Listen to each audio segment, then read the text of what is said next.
ভোটের আগে কেন্দ্রকে কড়া হুঁশিয়ারি কেএসডিসির নেতার। কামতাপুর ইস্যুতে চাপ বাড়ল। বিধানসভা নির্বাচনের প্রাক্কালে কেন্দ্র সরকারের উদ্দেশ্যে কড়া বার্তা দিলেন কেএসডিসির state central cultural secretary Lakshmikanta Barman. তিনি বলেন, 2014 সাল থেকে কামতাপুর রাজবংশী জনজাতি কেন্দ্রীয় বিজেপি সরকারকে জিতিয়ে আসছে। তাই এবার কামতাপুর কোচবিহার রাজ্য গঠন, জনজাতিকরণ, কামতাপুরি ভাষার সাংবিধানিক স্বীকৃতি এবং কেএলও অধ্যক্ষ জীবন সিংহ কোচের সঙ্গে শান্তি চুক্তি দ্রুত সম্পন্ন করতে হবে। তিনি হুঁশিয়ারি দিয়ে বলেন, এই দাবিগুলি পূরণ না হলে তার জবাব আগামী বিধানসভা ভোটের মাধ্যমেই দেওয়া হবে। আর কি বললেন আসুন শুনে নেওয়া যাক। দণ্ডবত। আজি এই প্রেস মিডিয়ার মধ্য দিয়া ভারত সরকারও পরিষ্কার কবার চাই যে আমার এই কুচবিহার রাজ্যখান একখান চুক্তিভিত্তিক ভারতীয় সাংবিধানিক গ শ্রেণী রাজ্য, যার বহুবিধ এগ্রিমেন্ট নথিপত্র, রাজ্য পরিচালন পদ্ধতি পাঠ, সাংসদীয় সংসদ ঘোষিত বার্তা আরও ভারতীয় সংবিধানের গ শ্রেণী রাজ্য তালিকার 4 নম্বরত যেই সত্যতা আইজ ভটভট করে লেখা আছে।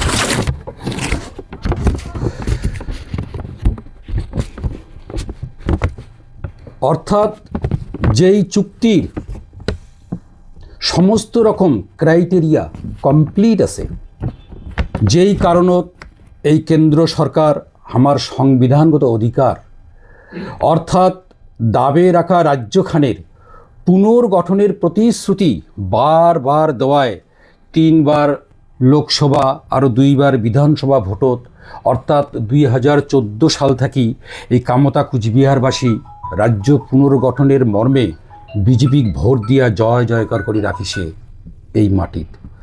সেই সাথত আরও আমার কামতা কুচবিহারের আইকনিক লিডার অর্থাৎ কেএলও প্রধান মানি জীবন সিংহ কোচ, কেএলও কেএন প্রধান মানি ডিএল কোচ, আরও মানি পাভেল কোচ, কৈলাস কোচ, সূর্য কোচ ও অংশু কোচক ভারত সরকার নিজেই ডেকে আনিছে শান্তি চুক্তির বাদে।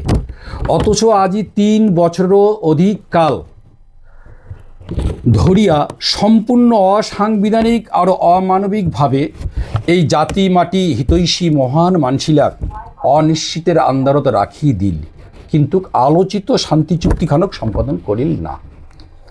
কাজেই এই কামতা কুচবিহারবাসী আজি ঘোর অপমান আরও দীর্ঘদিনিয়া বঞ্চনাধারী ক্ষিপ্ত তপ্ত জনগণ আমার সাংবিধানিক অধিকারের সাথত ভারত সরকারেরটে কেএলওর নগদ পিচ অ্যাকর্ড চায়।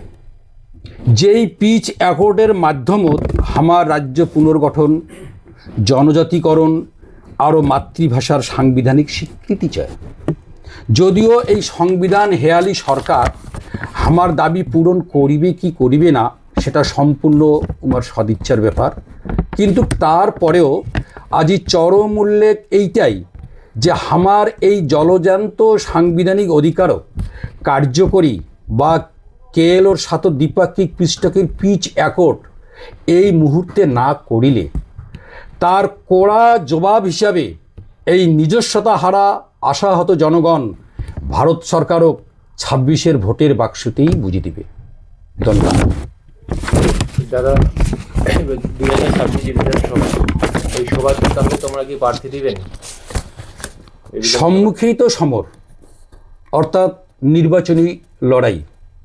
কাজেই সময় আর উমার আইসা আলোচনার সিদ্ধান্তেই কয়া দিবে আমরা কি করব। আজই খালি এইটুকুই জানি রাখুক যে শাসায় যদি ভারত সরকারের এই মুহূর্তে সুবুদ্ধির উদয় না হয়, অর্থাৎ দ্বিপাক্ষিক পৃষ্ঠকের পিচ অ্যাকর্ড বা চুক্তি কার্যকরী না করে, তাহলে এই প্রতিশ্রুতি নস্যাৎকারী বিশ্বাসঘাতক সরকারও এই কামতা কুচবিহারের মাটি থেকেই চিরতরে মুছি ফেলে দেওয়া হবে। তোমার নাম আর পরিচয়টা? মই লক্ষ্মীকান্ত বর্মন, কামতাপুর স্টেট ডিমান্ড কাউন্সিলের সেন্ট্রাল কালচারাল সেক্রেটারি।